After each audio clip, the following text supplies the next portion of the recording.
Hello, everyone. Welcome. Now let's talk about an interesting issue. Intellectual property. Do you know what is meant by the term intellectual property or simply IP?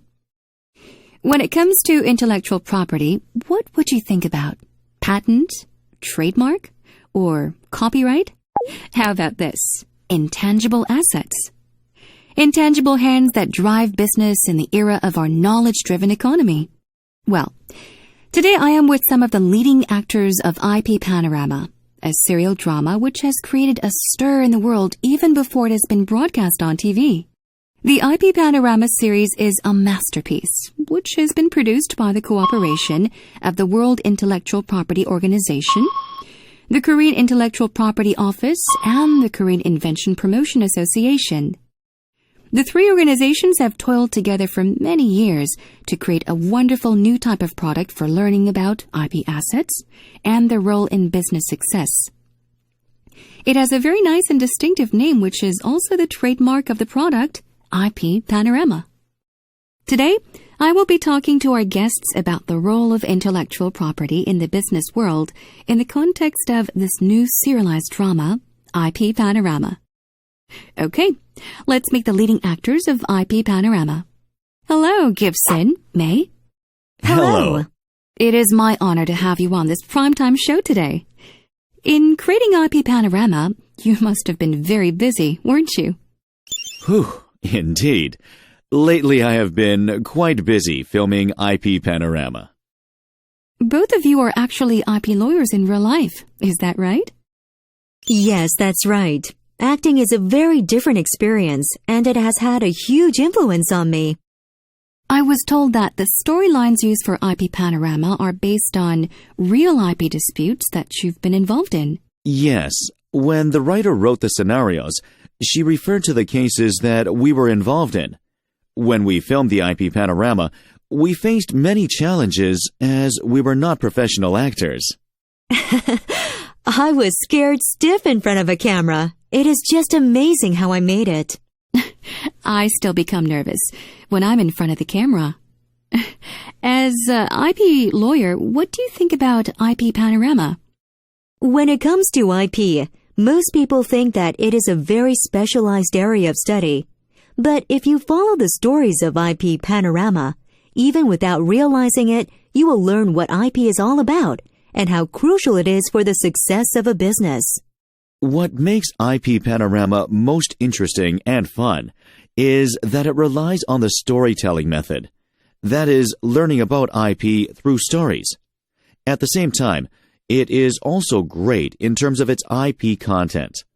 WIPO, KIPO, and KIPA, these three organizations joined forces to make Ip Panorama, so we don't have to worry about its quality. In addition, it deals with business aspects of IP, especially from a small and medium-sized enterprise perspective, so it is very practical. There are many existing multimedia products that focus on the legal aspects of IP in terms of patent law, trademark law, design law, etc. However, Ip Panorama has a business perspective, so we can learn how to use IP assets strategically in a business. So it is amazing to watch Ip Panorama. I see. Well, I do hope that more and more businesses, especially small and medium-sized enterprises around the world, find very useful information about intellectual property and its role in business through Ip Panorama. Now let's have a look at the trailer of Ip Panorama for a while.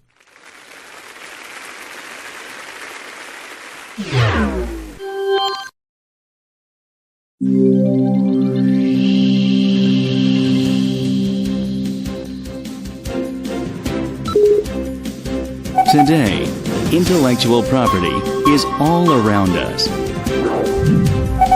Patent, trademarks, industrial designs, trade secrets, copyrights.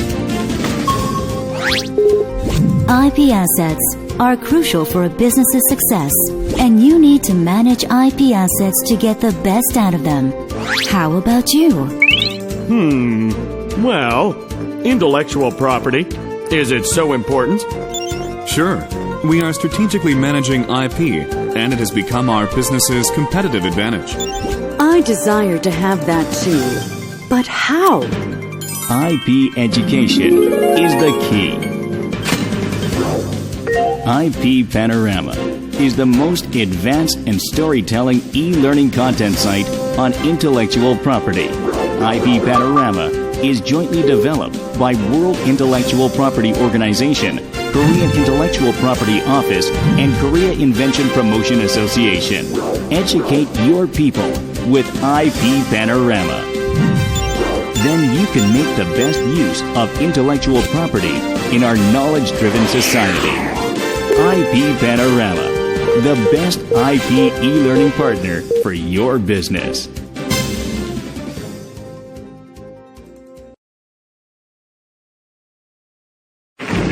Wow, isn't it wonderful?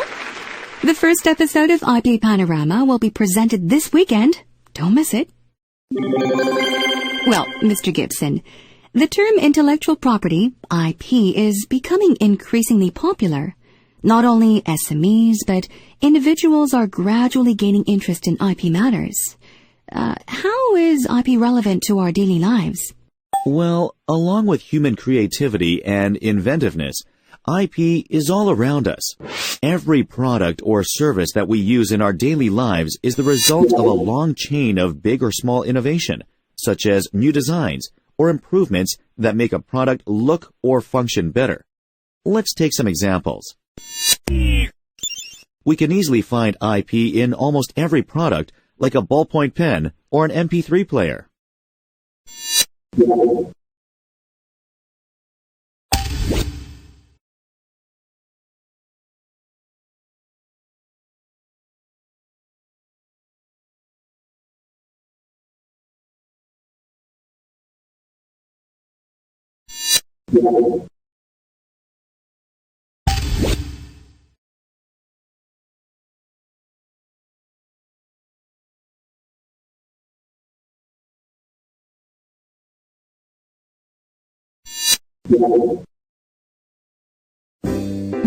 Wow, I didn't know that IP touches our daily lives in more ways than most of us are aware. Then, how about IP in business? I mean, how does IP affect a business? Almost every SME has a trade name or trademarks and should consider protecting them. A large number would have developed creative original designs. Some may have invented or improved a product or service. Many would have produced or assisted in the publication or dissemination of a copyrighted work. Also, it will have valuable confidential business information. For example, customers' list to sales tactics. Therefore, the intellectual property system may affect a business in almost every stage of its business cycle, from product development to product design, from service delivery to marketing, and from raising financial resources to exporting or expanding business abroad through licensing or franchising. In all cases, an SME should consider how best to use the IP system for its own benefit.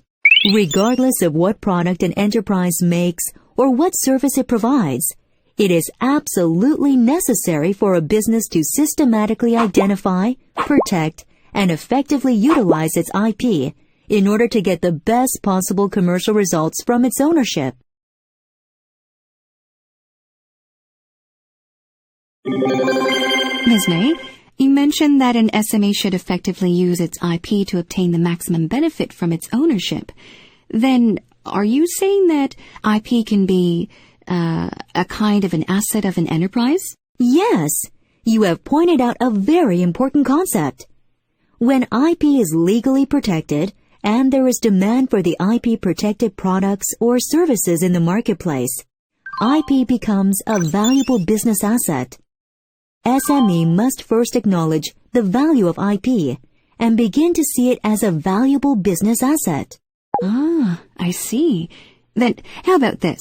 In my view, there are so many different kinds of business assets which have a huge impact on the success of a business, such as money, land, and factory. So nowadays, why is IP regarded as a more powerful business asset than the others? Why is that so? Over the years, in an increasingly knowledge-driven society, the source of commercial power has shifted from the traditional factors of production, which are tangible, namely land, labor, and capital, to knowledge, which is intangible. By knowledge, I mean the useful output of the human mind, the intelligent. Oh, I totally agree with that. Knowledge is power. Yeah. Despite being an intangible thing, knowledge has great power to change a business for the better, and thus contribute to its success in terms of its profitability.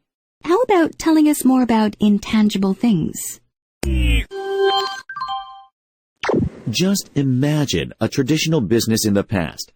At that time, it was thought that tangible assets, such as land, buildings, machinery, and money, are the real valuable assets of an enterprise. But over the years, the world has changed a lot. Now, more and more enterprises are beginning to understand that intangible things, such as new knowledge, creative expression, and technological innovation, are becoming more and more valuable business assets, while tangible assets are becoming less and less valuable for their competitiveness. In today's fiercely competitive business environment, continuous innovation and endless creativity are becoming the key to greater competitiveness. Intangible assets are therefore taking center stage. Not only large enterprises, but also SMEs should constantly strive to make the best use of their intangible assets. And one crucial way of doing so is by legally protecting intangible assets by acquiring and maintaining intellectual property rights. The protection and strategic utilization of IP rights can enhance the competitiveness of a business. I did not quite understand how an intangible asset becomes an IP right. Would you please explain a bit more? Let's see how the following categories of intangible assets may be protected by different types of IP rights. You may obtain IP rights over the following categories of intangible assets. Click each underlined item to see the details.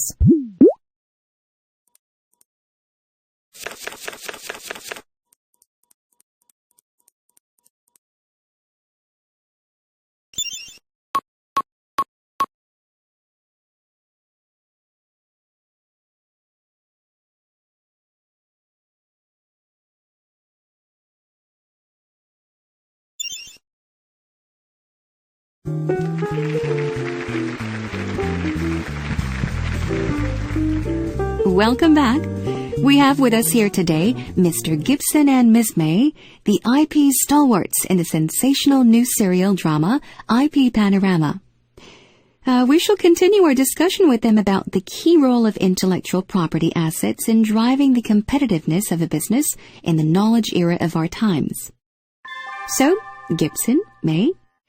Now, I know that an existing or a new business has to master the use of the IP system if it hopes to survive and grow in today's marketplace. I'm still wondering, what benefit does a business get by protecting its intangible assets as IP assets? Would you please clarify this further?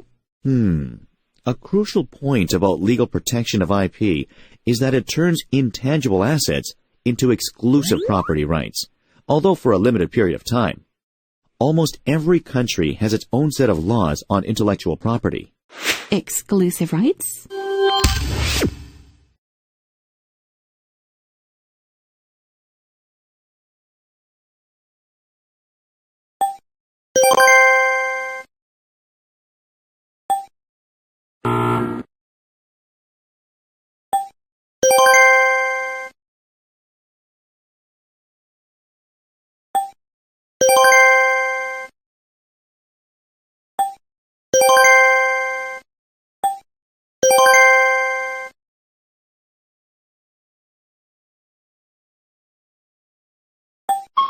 Yes, legal protection provides a business ownership rights, called IP rights, over its intangible assets. An owner of a property can decide who will benefit from the use of that property, so the owner can exclude others from the use of the property. This right to exclude is what I mean by exclusive rights. If another person or business wishes to use property that it does not own, it will have to either buy it or use it or take the prior permission of the owner of the property to use it. This is equally true for both tangible and intangible property. In short, IP protection makes intangible assets a bit more tangible by turning them into valuable exclusive assets that can often be traded in the marketplace. Just imagine that your business has spent a lot of time and other resources to develop innovative ideas, creative designs, and powerful brands, which are not protected by IP rights. In that case, all these may be freely used by any other enterprise, including your competitors, without taking your permission. Will that not adversely affect your business? However, when they are protected by IP rights, the exclusive rights provide you with the opportunity to prevent or stop competitors from making or copying products that infringe on your rights, or permit others to use it on mutually agreed terms and conditions. Enforcing your exclusive rights when you find that your IP asset is being used by others without your permission may be crucial to maintain your competitive edge and profitability. Let's look at the value of IP assets as business assets. Click each item to see the details.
We are having a very fruitful discussion with Gibson and May, the IP stars of IP Panorama. Well, now it's time for any questions from our audience. Is there anybody who wants to ask a question? Yes. Hello, I am very pleased to see you. Here is my question. I know IP is important and a business has to strategically use IP assets to make the best benefit from them. But how do we know our enterprise's IP assets are valuable? I mean, how can we estimate the value of IP and effectively utilize it? Thank you for an excellent question. As I have said earlier, IP assets are the most valuable business asset in today's knowledge-driven economy. However, not all IP assets are worth protecting and commercializing. For example, an unused IP asset is no longer valuable, and it may represent a financial burden on the enterprise owning it. On the other hand, trying to decide what is valuable and what is not valuable can be a difficult task, because even out-of-date technology may still have some value in the market. One way an enterprise can know this is by performing an IP audit. IP audit? Yes. IP audit is a systematic review of the IP used by a business. The scope of an IP audit varies depending on the purpose of the audit. In general, an IP audit begins by identifying and making an inventory of the IP assets owned or used by an enterprise. Broadly speaking, an IP audit is done to make sure that a business is making the most out of its IP assets. For example, a business may decide to sell unused IP assets or permit others to use some or all of its IP assets on mutually agreed terms and conditions that often include the payment of a one-time fee or a recurring royalty payment. Let's have a look at some of the important purposes for which an IP audit is done.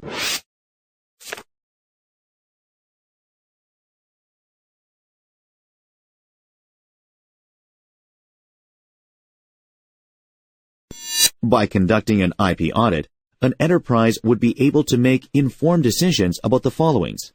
Click each item to see the details.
Thank you, Gibson. Thank you, May. We have learned a lot from you.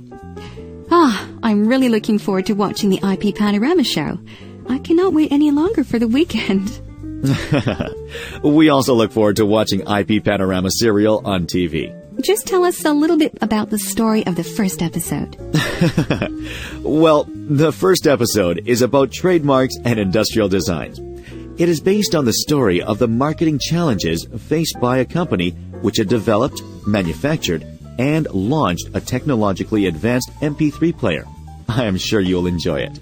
Oh, I have heard that WIPO, Kipo, and Kipa are decided to develop more episodes of IP Panorama beyond the original 10 episodes.